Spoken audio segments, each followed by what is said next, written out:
السلام علیکم ورحمۃ اللہ وبرکاتہ۔ محترم سامعین کرام، سیرت عثمان غنی رضی اللہ عنہ کا یہ تیسرا پارٹ ہے۔ اس حصے میں عبداللہ بن سبا جو ایک یہودی تھا، اس کی چال بازیوں اور فتنہ انگیزیوں کے بارے میں تفصیل سے بتایا جائے گا۔ حضرت عثمان غنی رضی اللہ عنہ کے خلاف جو فتنے برپا ہوئے ان پر روشنی ڈالی جائے گی۔ حضرت عثمان غنی رضی اللہ عنہ پر جو اعتراضات ہوئے تھے، ان اعتراضات کے تشفی بخش جوابات حضرت عثمان غنی رضی اللہ عنہ کے الفاظ میں سنائے جائیں گے انشاءاللہ، اور بھی بہت ساری باتیں بتائی جائیں گی، لہذا غور سے سماعت فرمائیں۔ معزز سامعین کرام، عبداللہ بن سبا المعروف بہ ابن السودا شہر صنعاء کا رہنے والا ایک یہودی تھا۔ وہ عثمان غنی رضی اللہ عنہ کے عہد خلافت میں یہ دیکھ کر کہ مسلمانوں کو دولت خوب حاصل ہوتی ہے اور اب یہی دنیا میں سب سے بڑی فاتح قوم بن گئی ہے، مدینے میں آیا اور بظاہر مسلمانوں میں شامل ہو گیا۔ مدینے میں اس کا آنا اور رہنا بہت ہی غیر معروف اور ناقابل التفات تھا۔ اس نے مدینے میں رہ کر مسلمانوں کی اندرونی اور داخلی کمزوریوں کو خوب جانچا اور مخالف اسلام تدابیر کو خوب سوچا۔ انہی ایام میں بصرہ کے اندر ایک شخص حکیم بن جبلہ رہتا تھا۔ اس نے یہ ترہ اختیار کیا کہ اسلامی لشکر کے ساتھ کسی فوج میں شریک ہو جاتا تو موقع پا کر ذمیوں کو لوٹ لیتا، کبھی کبھی اور لوگوں کو بھی اپنا شریک بناتا اور ڈاکہ زنی اختیار کرتا۔ اس کی ڈاکہ زنی کی خبریں مدینے میں حضرت عثمان غنی تک پہنچی۔ انہوں نے گورنر بصرہ کو لکھا کہ حکیم بن جبلہ کو شہر بصرہ کے اندر نظر بند رکھو اور حدود شہر سے باہر ہرگز نہ نکلنے دو۔ اس حکم کی تعمیل میں وہ بصرہ کے اندر محصور و نظر بند رہنے لگا۔ عبداللہ بن سبا حکیم بن جبلہ کے حالات سن کر مدینے سے روانہ ہوا اور بصرہ میں پہنچ کر حکیم بن عبداللہ کے مکان پر مقیم ہوا۔ یہاں اس نے حکیم بن جبلہ اور اس کے ذریعے سے اس کے دوستوں اور دوسرے لوگوں سے مراسم پیدا کیے، اپنے آپ کو مسلمانوں کا حامی اور خیر خواہ آل رسول ظاہر کر کے لوگوں کے دلوں میں اپنے منصوبے کے موافق فساد انگیز خیالات و عقائد پیدا کرنے لگا۔ کبھی کہتا کہ مجھ کو تعجب ہوتا ہے کہ مسلمان اس بات کے تو قائل ہیں کہ حضرت عیسیٰ علیہ السلام دوبارہ دنیا میں آئیں گے، لیکن اس بات کو نہیں مانتے کہ محمد بھی دنیا میں ضرور آئیں گے صلی اللہ علیہ وسلم۔ چنانچہ ان لوگوں کو قرآن کی یہ آیت جو سورہ قصص میں ہے کہ اعوذ باللہ من الشیطان الرجیم بسم اللہ الرحمن الرحیم ان الذین فرض علیک القرآن لرآدوک الی معاد کی غلط تفسیر سنا کر، اس کا ترجمہ ہے کہ اے نبی صلی اللہ علیہ وسلم، جس اللہ نے تم پر قرآن کے احکام کو فرض کیا ہے وہ تمہیں باز گشت یعنی قیامت جنت کی جگہ لوٹا دے گا۔ اس کی غلط تفسیر سنا کر اس عقیدے پر قائم کرنا شروع کیا کہ نبی اکرم صلی اللہ علیہ وسلم کی مراجعت دنیا میں ضرور ہوگی، یعنی دنیا میں ضرور لوٹ کر آئیں گے۔ بہت سے احمق اس فریب میں آ گئے۔ پھر اس نے ان احمقوں کو اس عقیدے پر قائم کرنا شروع کیا کہ ہر پیغمبر کا ایک خلیفہ اور وصی ہوا کرتا ہے، اور محمد صلی اللہ علیہ وسلم کے وصی حضرت علی رضی اللہ عنہ ہیں۔ جس طرح نبی اکرم صلی اللہ علیہ وسلم خاتم الانبیاء ہیں، اسی طرح علی رضی اللہ عنہ خاتم الاوصیاء ہیں۔ پھر اس نے اعلانیہ کہنا شروع کیا کہ لوگوں نے نبی اکرم صلی اللہ علیہ وسلم کے بعد علی رضی اللہ عنہ کے سوا دوسروں کو خلیفہ بنا کر بڑی حق تلفی کی ہے۔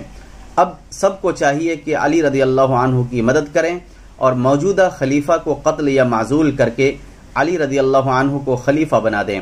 عبداللہ بن سبا یہ تمام منصوبے اور اپنی تحریک کی ان تمام چیزوں کو مدینہ منورہ سے سوچ سمجھ کر بصرہ آیا تھا، اور اس نے نہایت احتیاط اور قابلیت کے ساتھ باقساط اپنی مجوزہ بدعقیدیوں کو شائع کرنا اور لوگوں کے سامنے بیان کرنا شروع کیا۔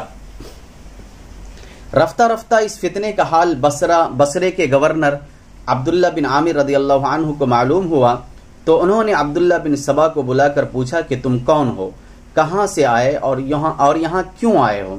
عبداللہ بن سبا نے کہا کہ مجھ کو اسلام سے دلچسپی ہے، میں اپنے یہودی مذہب کی کمزوریوں کے خلاف ہو کر اسلام کی طرف متوجہ ہوا ہوں اور یہاں آپ کی رعایا بن کر زندگی بسر کرنا چاہتا ہوں۔ عبداللہ بن عامر نے کہا کہ میں نے تمہارے حالات اور تمہاری باتوں کو تحقیق کیا ہے، مجھ کو تو یہ معلوم ہوتا ہے کہ تم کوئی فتنہ برپا کرنا اور مسلمانوں کو گمراہ کر کے یہودی ہونے کی حیثیت سے جمعیت اسلامی میں افتراق و انتشار پیدا کرنا چاہتے ہو۔ چونکہ عبداللہ بن عامر رضی اللہ عنہ کی زبان سے پتے کی بات نکل گئی تھی، لہذا اس کے بعد عبداللہ بن سبا نے بصرے میں اپنا قیام مناسب نہ سمجھا اور اپنے خاص الخاص رازدار اور شریک کار لوگوں کو وہاں چھوڑ کر اور اپنی بنائی ہوئی جماعت کے لیے مناسب تجاویز و ہدایات سمجھا کر بصرہ سے چل دیا اور دوسرے اسلامی فوجی مرکز یعنی کوفہ میں آیا۔ یہاں پہلی ہی سے عثمان غنی رضی اللہ عنہ اور ان کے عامل کی دشمن ایک جماعت موجود تھی۔ عبداللہ بن سبا کو کوفہ میں آ کر بصرہ سے زیادہ بہتر موقع اپنی شرارتوں کو کامیاب بنانے کا ملا۔ عبداللہ بن سبا کو ایک طرف تو اسلام سے مخالفت تھی، دوسری طرف اس کو حضرت عثمان غنی رضی اللہ عنہ سے خاص ذاتی عداوت تھی اور وہ عثمان غنی رضی اللہ عنہ سے کوئی انتقام یا بدلہ لینے کا خواہش مند معلوم ہوتا تھا۔ کوفہ میں آ کر بہت جلد عبداللہ بن سبا نے اپنے زہد و اتقاء کا سکہ لوگوں کے دلوں پر بٹھا دیا۔ عام طور پر لوگ اس کو تعظیم و تکریم کی نگاہ سے دیکھنے اور اس کا ادب و لحاظ کرنے لگے۔ جب کوفہ میں عبداللہ بن سبا کے پھیلائے ہوئے خیالات کا چرچا ہوا تو یہاں کے گورنر سعید بن العاص رضی اللہ عنہ نے اسے بلا کر ڈانٹا اور وہاں کے سمجھدار اور شریف آدمیوں نے بھی اس کو مشتبہ آدمی سمجھا۔ چنانچہ عبداللہ بن سبا کوفہ سے نکل کر شام کی طرف روانہ ہوا، مگر جس طرح بصرہ میں وہ اپنی جماعت چھوڑ آیا تھا اسی طرح کوفہ میں بھی اس نے اپنی ایک زبردست جماعت چھوڑی، جس میں مالک، اشتر وغیرہ مذکورہ بالا اشخاص اور ان کے احباب اور اقارب زیادہ تر شامل تھے۔ کوفہ سے وہ شام یعنی دمشق میں پہنچا تو یہاں اس کی دال زیادہ نہ گلی اور جلد ہی اسے یہاں سے شہر بدر ہونا پڑا۔ عبداللہ بن سبا کی عداوت عثمان غنی رضی اللہ عنہ اور بنو امیہ سے دم بدم ترقی کر رہی تھی اور ہر جلاوطنی اس کے لیے ایک نیا میدان اور کامیابی کا نیا موقع پیدا کر دیتی تھی۔ شام سے خارج ہو کر وہ سیدھا مصر میں پہنچا۔ وہاں کے گورنر عبداللہ بن سعد تھے۔ مصر میں عبداللہ بن سبا نے اپنے سابقہ تجربہ سے فائدہ اٹھا کر زیادہ احتیاط اور زیادہ گہرے پن کے ساتھ کام شروع کیا۔ یہاں اس نے اپنی خفیہ سوسائٹی کا مکمل نظام مرتب کیا اور محبت اہل بیت اور حمایت علی کے اظہار کو خاص الخاص ذریعہ کامیابی بنایا۔ مصر کے گورنر عبداللہ بن سعد کی نسبت بھی مصریوں کو اور وہاں کے مقیم عربوں کو شکایت تھی۔ عبداللہ بن سعد کو افریقہ، بربر نیز قیصر قسطنطنیہ کے معاملات کی وجہ سے داخلی باتوں کی طرف زیادہ متوجہ رہنے کی فرصت بھی نہ تھی۔ یہاں سے عبداللہ بن سبا نے اپنے بصرہ و کوفہ کے دوستوں سے خط و کتابت جاری کی اور مقررہ مجوزہ نظام کے موافق مصر، کوفہ اور بصرہ سے وہاں کے عاملوں کی شکایت میں مدینہ والوں کے پاس پیہم خطوط جانے شروع ہوئے۔ ساتھ ہی بصرہ والوں کے پاس کوفہ اور مصر سے خطوط پہنچے کہ یہاں کے گورنروں نے بڑے ظلم پر کمر باندھ رکھی ہے اور رعایا پر عرصہ حیات تنگ کر رکھا ہے۔ اسی طرح بصرہ اور کوفہ سے مصر والوں کے پاس اور بصرہ و مصر اور دمشق سے کوفہ والوں کے پاس خطوط پہنچنے لگے۔ چونکہ کسی جگہ بھی عاملوں اور گورنروں کے ہاتھ سے رعایا پر ظلم نہ ہوتا تھا، لہٰذا ہر جگہ کے آدمیوں نے یہ سمجھا کہ ہم سے زیادہ اور تمام صوبوں میں ظلم، تشدد اور بے انصافی روا رکھی جا رہی ہے، اور عثمان غنی رضی اللہ عنہ ظالمانہ طور پر اپنے عاملوں اور گورنروں کو ان کے عہدوں پر بحال رکھتے اور معزول کرنے سے انکار کرتے ہیں۔ چونکہ ہر ایک صوبے اور ہر ایک علاقے سے مدینہ منورہ میں بھی برابر خطوط پہنچ رہے تھے، لہذا عثمان غنی نے عمار بن یاسر رضی اللہ عنہ کو مصر کی جانب اور محمد بن مسلمہ کو کوفے کی جانب روانہ کیا کہ وہاں کے حالات دیکھ کر آئیں اور صحیح اطلاع دربار خلافت میں پہنچائیں۔ عمار بن یاسر رضی اللہ عنہ جب مصر میں پہنچے تو وہاں کے ان لوگوں نے عبداللہ بن سعد کو اپنا ہمنوا و ہم خیال بنا لیا اور ان کو مدینہ منورہ میں واپس جانے سے یہ کہہ کر روک لیا کہ عثمان غنی دیدہ و دانستہ ظلم و ستم کو روا رکھتے ہیں، ان کی امداد و مصائب سے پرہیز کرنا مناسب ہے، ان کی امداد و مصاحبت سے پرہیز کرنا مناسب ہے۔ محمد بن مسلمہ نے کوفہ پہنچ کر عثمان غنی کو اطلاع دی کہ یہاں کے عوام بھی اور شرفا بھی اعلانیہ زبان درازی اور طعن و تشنی پر زبان کھولتے اور غدر و بغاوت کی علامات کا اظہار کر رہے ہیں۔ انہی ایام میں اشعث بن قیس، سعید بن قیس، صائب بن الاقرع، مالک بن حبیب، حکیم بن سلامت، جریر بن عبداللہ، سلیمان بن ربیع وغیرہ حضرات جو صاحب اثر اور عزم و ہمت کے وارث اور خلافت اسلامیہ کے حامی تھے، کوفہ سے دوسرے مقامات کی طرف روانہ ہو چکے تھے۔ سعید بن العاص رضی اللہ عنہ نے ہر طرف شورش اور لوگوں کی زبانوں پر اعلانیہ شکایت کو دیکھ کر قعقاع بن عمرو رضی اللہ عنہ کو اپنا قائم مقام بنایا اور کوفہ سے مدینہ کا عزم کیا کہ خلیفہ وقت کو جا کر خود زبانی تمام حالات سنائیں اور اندیشہ و خطرہ کی پوری کیفیت سمجھائیں۔ سعید بن العاص کے روانہ ہونے کے بعد کوفہ کے لوگوں نے مالک اشتر وغیرہ کو جو حمص میں مقیم تھا لکھا کہ آج کل کوفہ بالکل خالی ہے، جس طرح ممکن ہو اپنے آپ کو کوفہ میں پہنچا دیں۔ کوفہ میں خلافت کے باروب عمال موجود نہ رہنے کے سبب سے عوام کی زبانیں بالکل بے لگام ہو گئیں اور اعلانیہ لوگ عثمان غنی رضی اللہ عنہ اور ان کے عاملوں کو برا بھلا کہنے اور طعن و تشنی کرنے لگے۔ اس ہنگامے نے یہاں تک ترقی کی کہ یزید بن قیس کوفہ والوں کی ایک جمعیت ہمراہ لے کر اس ارادے سے نکلا کہ مدینے میں پہنچ کر عثمان غنی کو خلائے خلافت پر مجبور کرے، یعنی خلافت سے استعفیٰ دینے پر مجبور کرے۔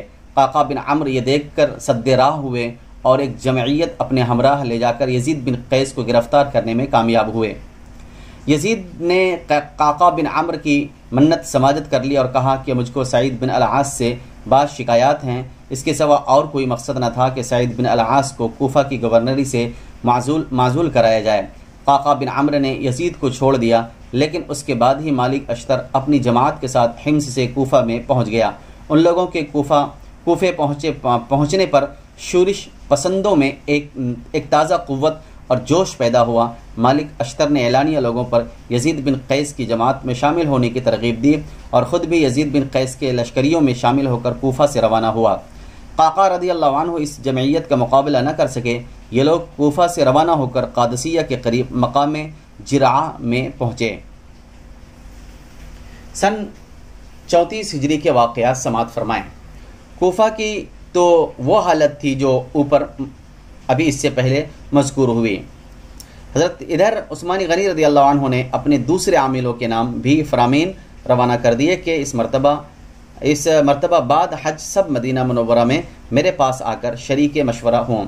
چنانچہ شام سے امیر معاویہ رضی اللہ عنہ، مصر سے عبداللہ بن سعد بن ابی سرح رضی اللہ عنہ، کوفہ سے سعید بن العاص رضی اللہ عنہ، بصرہ سے عبداللہ بن عامر رضی اللہ عنہ اور بعض دوسرے چھوٹے چھوٹے صوبوں سے بھی وہاں کے عامل مدینے میں آ کر جمع ہوئے۔ عثمان غنی رضی اللہ عنہ نے اعلانیہ ان اعمال کے مدینہ منورہ کے صاحب الرائے عمال کے مدینہ منورہ کے صاحب الرائے حضرات کو بھی شریک مجلس کیا اور دریافت کیا کہ یہ شورش جو میرے خلاف پھیلی ہے اس کا سبب بتاؤ اور مجھ کو مفید مشورہ دو کہ میں کیا کروں۔ عبداللہ بن عامر رضی اللہ عنہ نے کہا کہ میرے نزدیک ان لوگوں کو جہاد میں مصروف رکھا جائے، یہ جب جہاد میں مصروف ہو جائیں گے تو یہ شورشیں خود بخود فنا ہو جائیں گی۔ سعید بن العاص رضی اللہ عنہ نے کہا کہ ان شریر لوگوں کے سرداروں یعنی شرارت کے اماموں کی بات پر معقول گرفت کی جائے اور ان کو منتشر کر دیا جائے، اس کا نتیجہ یہ ہوگا کہ ان کے پیرو لوگ خود بخود منتشر ہو جائیں گے۔ امیر المؤمنین عثمان غنی رضی اللہ عنہ نے کہا کہ یہ رائے تو معقول ہے لیکن اس پر عمل درآمد آسان نہیں ہے۔ امیر معاویہ رضی اللہ عنہ نے کہا کہ ہم لوگ جو صوبوں کے گورنر ہیں اپنے اپنے صوبوں کو سنبھالیں اور ان مفسدوں سے ہر ایک صوبے کو بالکل پاک کر دیں۔ عبداللہ بن سعد رضی اللہ عنہ نے کہا کہ یہ لوگ سب کے سب لالچی اور زبردست ہیں، ان کو مال و زر دے کر اپنا بنا لینا چاہیے۔ اسی مجلس میں جب شورش اور فساد کے متعلق اصل حالات ایک دوسرے سے دریافت کیے گئے تو معلوم ہوا کہ کہ یہ تمام شورش محض فرضی اور خیالی طور پر برپا کی گئی ہے، اصلیت اس کی کچھ بھی نہیں۔ یہ معلوم ہو کر لوگوں کو اور بھی تعجب ہوا۔ بعض حضرات نے یہ مشورہ دیا کہ جو لوگ اس قسم کی شرارتوں اور بغاوتوں میں حصہ لیتے ہیں ان سب کو ڈھونڈ ڈھونڈ کر قتل کر دیا جائے اور مجرموں کے ساتھ کسی نرمی اور رعایت کو روا نہ رکھا جائے۔ عثمان غنی رضی اللہ عنہ نے فرمایا کہ میں صرف اسی قدر سزا دے سکتا ہوں جس قدر قرآن و حدیث نے مقرر کی ہے۔ جب تک میں کسی کو اعلانیہ مرتد ہوتے ہوئے نہ دیکھوں اس وقت تک کیسے کسی کو قتل کر سکتا ہوں؟ جن جرموں کی حدود مقرر ہیں انہی پر حد جاری کر سکتا ہوں، باقی اپنے خلاف ہر ایک فتنے کو صبر و استقامت کے ساتھ برداشت کرنے کا عزم رکھتا ہوں۔ غرض اس قسم کی باتیں ہو کر یہ مجلس برخاست ہوئی اور کوئی خاص تجویز اور طرز عمل نہیں سوچا گیا۔ البتہ یہ ضرور ہوا کہ جہاد کے لیے بعض اطراف میں فوجیں روانہ کرنے کا حکم ضرور بعض عاملوں کو دیا گیا۔ مدینہ منورہ سے روانہ ہو کر عمال اپنے اپنے صوبوں کی طرف روانہ ہوئے۔ جب سعید بن العاص رضی اللہ عنہ اپنے صوبے کی طرف روانہ ہوئے تو مقام جراب پر پہنچ کر انہوں نے دیکھا کہ کوفہ والوں کا ایک بڑا لشکر یزید بن قیس کی ماتحتی میں موجود ہے۔ سعید بن العاص رضی اللہ عنہ کے پہنچنے پر یزید نے بڑی سختی اور درستی سے کہا کہ تم یہاں سے فوراً واپس چلے جاؤ، ہم تم کو کوفہ میں ہرگز داخل نہ ہونے دیں گے۔ یہ سن کر سعید بن العاص رضی اللہ عنہ کے غلام نے کہا کہ یہ ناممکن ہے کہ سعید واپس چلے جائیں۔ یہ سن کر مالک اشتر نے فوراً آگے بڑھ کر سعید کے غلام کا پاؤں پکڑا اور اونٹ سے نیچے کھینچ کر قتل کر دیا، اور سعید بن العاص رضی اللہ عنہ سے کہا کہ جاؤ عثمان غنی سے کہہ دو کہ ابو موسیٰ اشعری رضی اللہ عنہ کو بھیج دے۔ سعید رضی اللہ عنہ مجبوراً وہاں سے لوٹے اور مدینے میں واپس آ کر تمام ماجرا عثمان غنی رضی اللہ عنہ کو سنایا۔ انہوں نے اسی وقت ابو موسیٰ اشعری رضی اللہ عنہ کو اپنے پاس بلا کر کوفہ کی گورنری پر مامور فرمایا۔ ابو موسیٰ اشعری رضی اللہ عنہ مدینہ سے روانہ ہو کر کوفہ میں پہنچے اور اپنے ہمراہ عثمان غنی رضی اللہ عنہ کا ایک خط کوفہ والوں کے نام لائے کہ تم نے جس شخص کو اپنے لیے پسند اور منتخب کیا ہے اسی کو تمہاری طرف بھیجا جاتا ہے۔ یہ بھی لکھا تھا کہ جہاں تک شریعت مجھ کو اجازت دے گی میں تمہاری خواہشات پوری کیے جاؤں گا اور تمہاری زیادتیوں کو برداشت کر کے تمہاری اصلاح کی کوشش کروں گا۔ ابو موسیٰ اشعری رضی اللہ عنہ نے کوفہ میں پہنچ کر جمعہ کے روز تمام لوگوں کے سامنے ممبر پر چڑھ کر خطبہ دیا، جس میں جماعت المسلمین کے اندر تفرقہ مٹانے اور امیر المؤمنین عثمان غنی کی اطاعت کرنے کی تاکید کی۔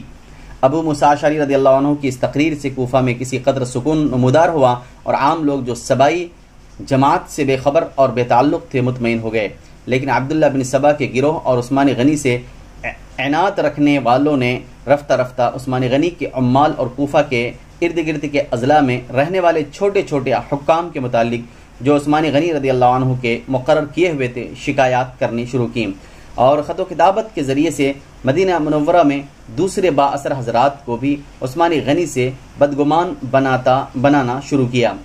مدینہ والوں کے پاس جب باہر والوں سے عاملوں کی شکایت میں خطوط پہنچتے تو وہ بہت پیچ و تاب کھاتے عثمان غنی کے پاس آتے اور ان کو عمال کی سزا دہی اور معزولی کے لیے مجبور کرتے۔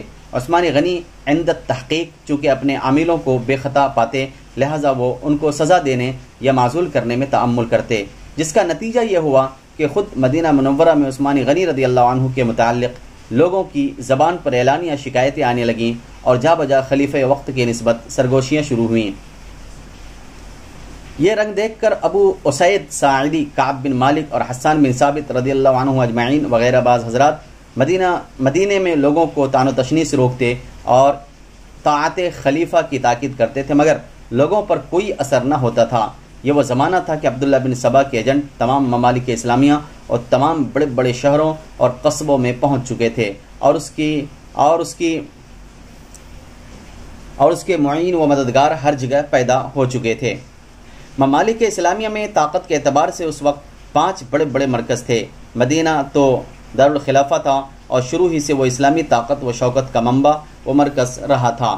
کوفہ و بصرہ دونوں فوجی چھاونیاں یا لشکری لوگوں اور جنگجو عربی قبائل کی بستیاں تھیں، اور دونوں مقاموں پر اسلامی طاقت اس قدر موجود تھی کہ تمام ایرانی صوبوں میں جیجون کے پار ترکستان تک اور آرمینیا تک و جارجیا کے صوبوں تک اور بحر خزر اور بحر اسود کے ساحلوں تک کوفہ و بصرہ کا رعب طاری تھا۔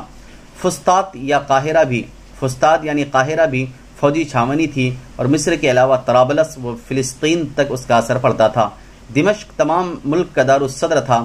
یہاں بھی مسلمانوں کی اس قدر فوجی طاقت موجود تھی کہ قیصر روم اس وقت سے خائف تھا اور اس طاقت سے خائف تھا، اور جب کبھی دمشقی فوج کا قیصری فوج سے مقابلہ ہوا رومیوں نے ہمیشہ شکست ہی کھائی۔ عبداللہ بن سبا شروع ہی میں ان پانچوں مرکزوں کی اہمیت کو محسوس کر چکا تھا اور اس کو معلوم تھا کہ ان کے سوا کوئی چھٹا مقام ایسا نہیں جہاں مسلمانوں کی فوجی طاقت اور عربوں کی جنگجو جمعیت ان میں سے کسی مقام کے برابر موجود ہو، لہٰذا وہ سب سے پہلے مدینہ منورہ میں آیا۔ یہاں سے وہ بصرہ پہنچا، بصرہ سے کوفہ سے دمشق اور دمشق سے مصر پہنچا۔ دمشق میں اس کو امیر معاویہ رضی اللہ عنہ کی وجہ سے کم کامیابی ہوئی، باقی ہر جگہ وہ کامیابی کے ساتھ لوگوں کے خیالات کو خراب کرتا اور چھوٹی بڑی ایک جماعت بناتا اور اپنے رازدار شریک کار ایجنٹ ہر مقام پر چھوڑتا گیا۔ دمشق میں بھی اس نے اتنا کام ضرور کیا کہ ابو ذر رضی اللہ عنہ کے واقعہ سے فائدہ اٹھا کر لوگوں میں اس خیال کو پھیلایا کہ ابو ذر رضی اللہ عنہ سچ کہتے ہیں اور وہ راستی پر تھے، کیونکہ بیت المال کو امیر معاویہ رضی اللہ عنہ نے اللہ کا مال بتا کر اس پر قبضہ کرنا اور اپنے زیر تصرف رکھنا چاہا ہے، حالانکہ وہ مسلمانوں کا مال ہے اور سارے مسلمان اس میں شریک ہیں اور انہی میں اس کو تقسیم کر دینا چاہیے۔ اسی سلسلے میں اس نے عثمان غنی رضی اللہ عنہ کو بھی مورد الزام ٹھہرایا اور لوگوں کو ان کے خلاف بھڑکایا۔ ان کے بعد عبداللہ بن سبا ابو الدرداء رضی اللہ عنہ کی خدمت میں حاضر ہوا اور نہایت احتیاط اور قابلیت کے ساتھ اپنے خیالات فاسدہ ان کی خدمت میں پیش کرنے شروع کیے۔ انہوں نے عبداللہ بن سبا کی باتیں سن کر صاف طور پر کہہ دیا کہ تم یہودی معلوم ہوتے ہو اور اسلام کے پردے میں مسلمانوں کو گمراہ کرتے پھر رہے ہو۔ وہاں جب اس کی دال نہ گلی تو وہ عبادہ بن صامت رضی اللہ عنہ کی خدمت میں پہنچا۔ انہوں نے جب اس کے خیالات سنے اور اس کی باتوں سے اس کا اندازہ کیا تو فوراً اس کو پکڑ لیا اور امیر معاویہ کی خدمت میں لے جا کر کہا کہ مجھ کو تو یہ وہی شخص معلوم ہوتا ہے جس نے ابو ذر رضی اللہ عنہ کو بہکا دیا اور تم سے لڑا دیا ہے۔ امیر معاویہ نے اسی وقت اس کو دمشق سے نکلوا دیا تھا اور وہ وہاں سے مصر کی طرف جا کر مصروف کار اور اپنی سازشی تدابیر کے جال پھیلانے میں مصروف ہو گیا۔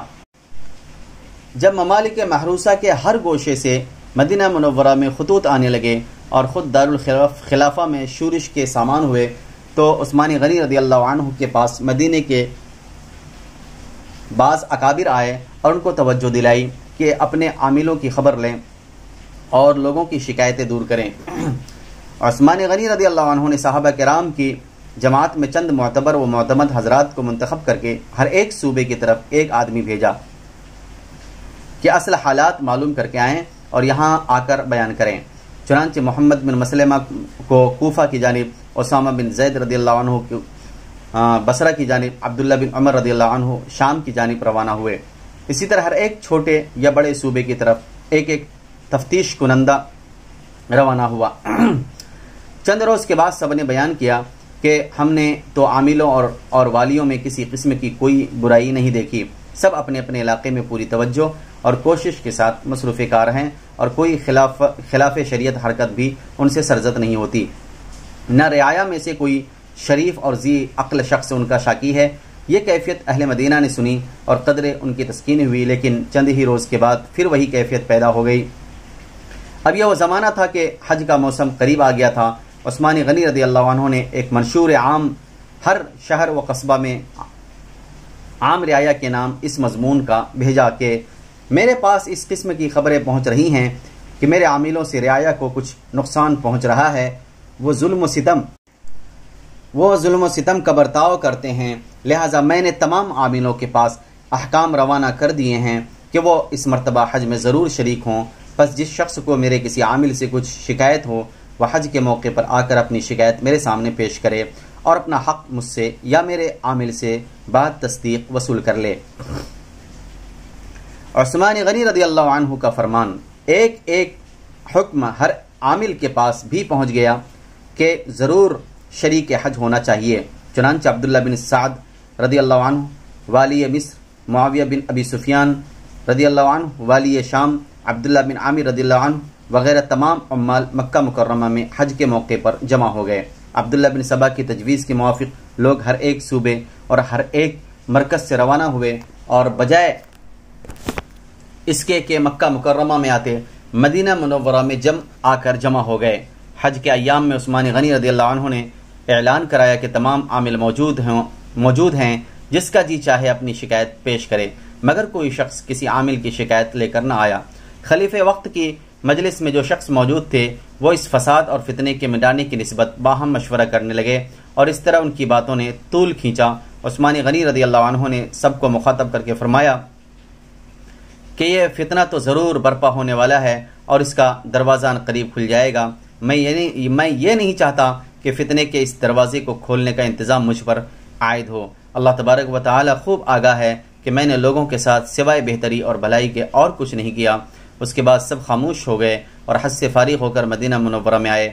یہاں آ کر عثمان غنی رضی اللہ عنہ نے ان لوگوں کو جو باہر سے آئے ہوئے تھے ایک جلسے میں طلب کیا، اور اسی جلسے میں علی، طلحہ اور زبیر رضی اللہ عنہ اجمعین کو بھی بلوایا۔ امیر معاویہ بھی مکے سے عثمان غنی رضی اللہ عنہ کے ساتھ آئے تھے اور وہ بھی اس وقت موجود تھے۔ اس مجلس میں سب سے پہلے امیر معاویہ رضی اللہ عنہ نے کھڑے ہو کر حمد و ثنا کے بعد کہا کہ آپ سب حضرات جو رسول اللہ صلی اللہ علیہ وسلم کے اصحاب اور صاحب عقل و حل و عقد ہیں، اس امت کے نگران ہیں، آپ حضرات نے اپنے دوست یعنی حضرت عثمان کو بلا رو رعایت خلیفہ منتخب کیا۔ اب وہ بوڑھے ہو گئے ہیں، ان کی نسبت قسم قسم کی باتیں لوگوں کی زبان پر جاری ہیں۔ آپ لوگوں نے اس معاملے میں اگر کوئی فیصلہ کیا ہے تو اس کو ظاہر کرو، میں جواب دینے کے لیے تیار ہوں۔ ہاں، یہ بھی بتا دینا ضروری سمجھتا ہوں کہ اگر کسی کو خلافت و امارت کی طمع ہو تو یاد رکھو کہ تم لوگ سوائے پیٹ پھیر کر بھاگنے کے اور کچھ حاصل نہ کر سکو گے۔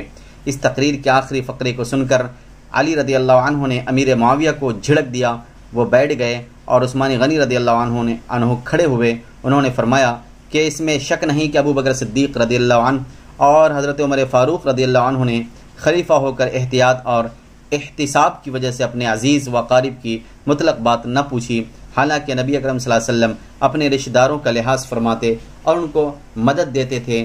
میرے عزیز و اقارب غریب لوگ ہیں، میں ان کے ساتھ سلوک کرتا ہوں، اگر تم اس کو ناجائز ثابت کر دو تو میں اس طرز عمل سے دستبردار ہونے کو تیار ہوں۔ اعتراضات۔ عثمان غنی رضی اللہ عنہ نے یہیں تک فرمایا تھا کہ ایک شخص نے اٹھ کر اعتراض کیا کہ آپ اپنے رشتہ داروں کو ناجائز طور پر مال دیتے ہیں۔ مثلا عبداللہ بن سعد رضی اللہ عنہ کو آپ نے تمام مال غنیمت بخش دیا۔ عثمان غنی رضی اللہ عنہ نے جواب دیا کہ میں نے اس کو مال غنیمت کے خمس میں سے صرف 5واں حصہ دیا ہے۔ مجھ سے پہلے خلافت صدیقی اور خلافت فاروقی میں بھی اس کی مثالیں موجود ہیں۔ اس کے بعد ایک اور شخص اٹھا اور اس نے کہا کہ تم نے اپنے عزیز و اقارب کو عمارتیں اور حکومتیں دے رکھی ہیں، مثلا معاویہ بن ابی سفیان جن کو تمام ملک شام پر امیر بنا رکھا ہے، بصرے کی عمارت سے ابو موسیٰ اشعری کو معزول کر کے ان کی جگہ عبداللہ بن عامر کو امیر بنایا، کوفے کی عمارت سے مغیرہ بن شعبہ کو جدا کر کے ولید بن عقبہ کو اور اس کے بعد سعید بن العاص کو امیر بنایا۔